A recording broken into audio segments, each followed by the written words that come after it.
జనసేన జయకేతనం సభ దృష్ట్యా పిఠాపురంలో పోలీసులు ట్రాఫిక్ ఆంక్షలు అమలు చేస్తున్నట్లు ప్రకటించారు. ఇవాళ ఉదయం 11 గంటల నుంచి రాత్రి 11 గంటల వరకు ట్రాఫిక్ ఆంక్షలు కొనసాగుతాయని సందర్భంగా వారు స్పష్టం చేశారు. కాకినాడ రూరల్ అచ్చంపేట నుంచి శంకరవరం మండలం కత్తిపూడి వరకు ట్రాఫిక్ ఆంక్షలు ఉంటున్నాయి. ఇక దీనికి సంబంధించినటువంటి పూర్తి డీటెయిల్స్ మా కరెస్పాండెంట్ శ్రీరామ్మూర్తి లైవ్ ద్వారా అందిస్తారు. శ్రీరామ్మూర్తి, చెప్పండి. సాయిరామ్, చూసినట్లయితే ఈరోజు జనసేన 12వ ఆవిర్భావ సభకి పూర్తి స్థాయిలో ఇక్కడ ముస్తాబైంది. మొత్తం డిప్యూటీ సీఎం జనసేన అధినేత ప్రాతినిధ్యం వహిస్తున్న పిఠాపురం నియోజకవర్గంలోని చిత్రాడలో ఈ బహిరంగ సభకి జయకేతనం సభకి భారీ ఏర్పాట్లు చేశారు. మొత్తం ఈరోజు సాయంత్రం 3 గంటలకల్లా సభ ప్రారంభం కాబోతుంది. అయితే ఉదయం 10 గంటల నుంచే జనం వేదిక వద్దకి చేరుకోవడానికి భారీగా ఇప్పటికే ఉత్తరాంధ్ర, తెలుగు రాష్ట్రాల నుంచి అలాగే ఇతర ప్రాంతాలలో ఉన్న జన సైనికులు, అభిమానులు కూడా ఇక్కడికి బయలుదేరినట్టుగా ఇప్పటికే సమాచారం ఉంది.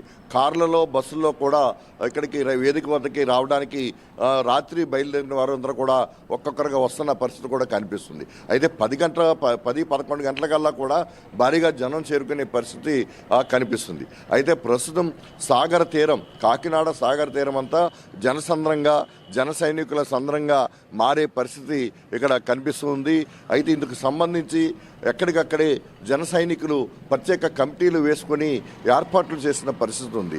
ఇక్కడ పిఏసీ చైర్మన్ నాదెండ్ల మనోహర్, అలాగే కార్యక్రమాల నిర్వహణ కమిటీ చైర్మన్ ఎవరైతే కేకే, ఇతర మంత్రి కందుల దుర్గేష్, ఇతర జనసేన ఎమ్మెల్యేలు అందరూ కలిసి రాత్రి మొత్తం నిశ్చితంగా మొత్తం ఏర్పాట్లన్నీ పరిశీలించారు.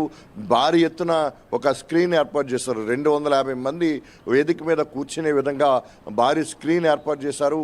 అలాగే 25 చోట్ల, అంటే ఎక్కడి నుంచి ప్రజలు, జన సైనికులు కానీ వీక్షించాలంటే క్లియర్గా వీడియో, ఆడియో కనపడేలాగా 25 చోట్ల భారీ స్క్రీన్లు కూడా, డిజిటల్ స్క్రీన్లు కూడా ఏర్పాటు చేసిన పరిస్థితి ఉంది.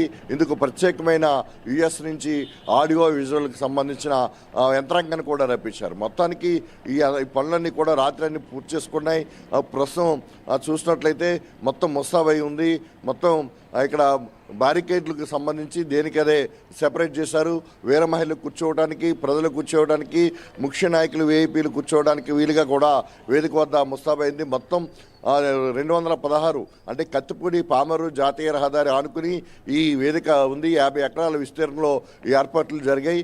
అయితే వచ్చిన వారికి ఎక్కడ కూడా ఎలాంటి అసౌకర్యం కలగకుండా వేదిక వద్దకి లోపలికి వెళ్ళడానికి, అలాగే సురక్షితంగా బయటకు వచ్చాక తిరిగి వెళ్ళడానికి కూడా ఇక్కడ ఏర్పాట్లు చేశామని చెప్పి ఈ నిర్వహణ కమిటీ చెప్తున్న పరిస్థితి ఉంది.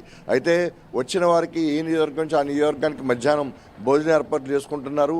అయితే తిరిగి వెళ్ళేటప్పుడు మాత్రం చాలామంది ఇబ్బందులకు గురవుతున్న నేపథ్యంలో అందరికీ కూడా భోజన ఏర్పాట్లు చేసినట్టుగా కూడా నిన్న రాత్రి నాదెండ్ల మనోహర్ మీడియా సమావేశంలో వెల్లడించారు.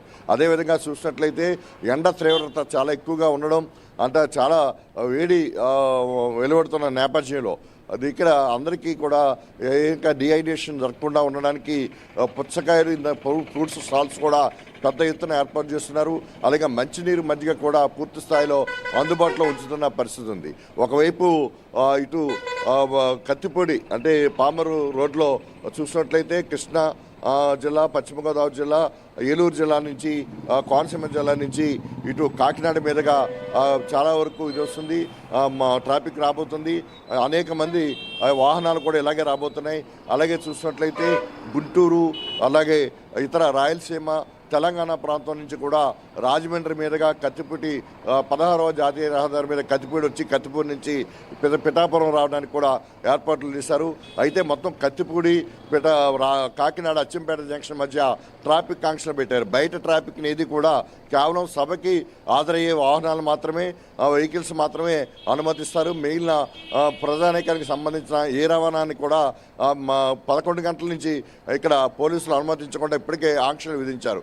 రాత్రి సభ 9 గంటల వరకు జరగనున్న నేపథ్యంలో రాత్రి కూడా 11 గంటల వరకు కూడా ట్రాఫిక్ ఆగిపోయి, స్తంభించిపోయే పరిస్థితి ఉన్నందుకు కూడా ప్రజా రవాణాకి సంబంధించిన ఏ వాహనాన్ని కూడా కత్తిపూడి కాకినాడ అచ్చంపేట మధ్య అనుమతించకుండా ట్రాఫిక్ని పూర్తిగా డైవర్ట్ చేశారు. అది తొండవరం నుంచి కాకినాడకి, అలాగే రాజమండ్రి మీదుగా అనపర్తి మీదుగా సామలకోట మీదుగా వేరే ట్రాఫిక్ని డైవర్ట్ చేసిన పరిస్థితి ఉంది.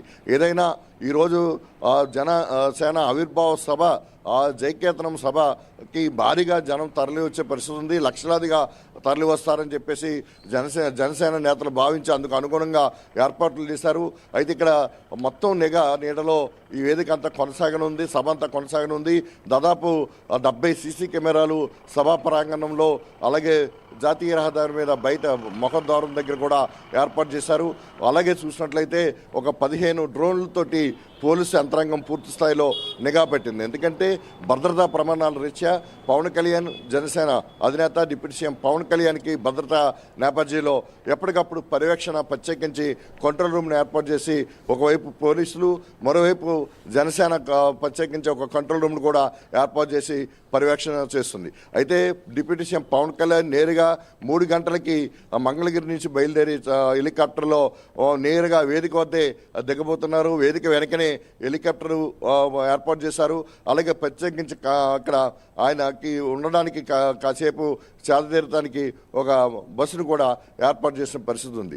అయితే నేరుగా ఇంకెవరూ కూడా హెలిప్యాడ్కి కానీ ఇతర చోటకి కానీ పవన్ కళ్యాణ్ కలిసేందుకు వెళ్లకుండా కట్టుదిట్టమైన ఏర్పాట్లు చేశారు.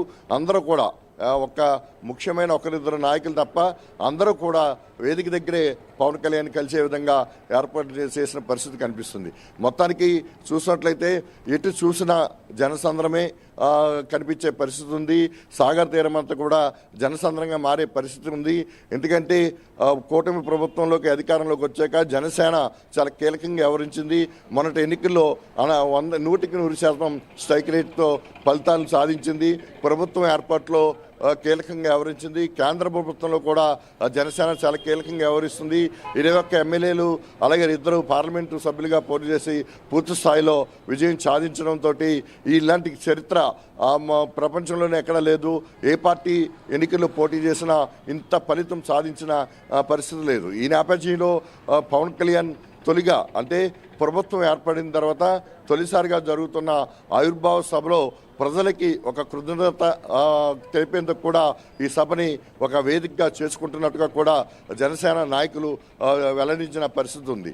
ఎందుకంటే ఇది విజయోత్సవ సభ, కృతజ్ఞత సభ కూడా కాబోతుంది. ఎందుకంటే పిఠాపురం ప్రజలు భారీ మెజార్టీతోటి పవన్ కళ్యాణ్ని గెలిపించారు. సుమారు 70,000కి పైగా మెజార్టీ ఇక్కడ చేకూర్చారు. అయితే ఇక్కడ ఇప్పుడు ఇంత బహిరంగ సభ పెట్టి వారికి థ్యాంక్స్ చెప్పిన పరిస్థితి లేదు. అలాగే రాష్ట్రంలో పవన్ కళ్యాణ్ డిప్యూటీ సీఎం ఒక ఏదైతే వ్యూహంతో కూటమిని ఏర్పాటు చేశారో అటు బీజేపీ, తెలుగుదేశం అలాగే జనసేన కలిసి ముందుకు వెళ్ళడానికి వ్యూహం అంతా పవన్ కళ్యాణ్ చేయడంతో సక్సెస్ అయింది.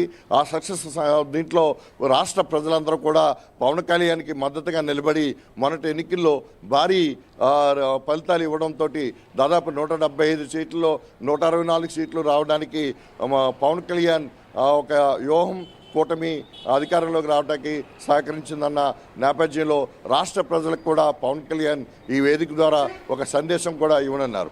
అలాగే జనసేన పార్టీ రాబోయే రోజుల్లో ఏ విధంగా పటిష్టం కాబోతుంది, ఏ విధంగా ముందుకు వెళ్ళబోతుంది, జనసేన పార్టీ లక్ష్యం ఏంటి, ఏ విధంగా కార్యకర్తలు నడుచుకోవాలి, నాయకులు వ్యవహార తీరు ఎట్లా ఉండాలి, దేశంలో పార్టీకి ఏ విధంగా గుర్తింపు లభిస్తుంది, సనాతన ధర్మాన్ని ఆయన ఒక ఆయుధంగా తీసుకుని ముందుకెళ్ళిన తర్వాత దేశవ్యాప్తంగా పవన్ కళ్యాణ్కి వచ్చిన ఇమేజ్ని ఇక్కడ ఈ సభ ద్వారా కూడా ప్రస్తుతించే అవకాశం ఉంది, ప్రస్తావించే అవకాశం కూడా ఉంది.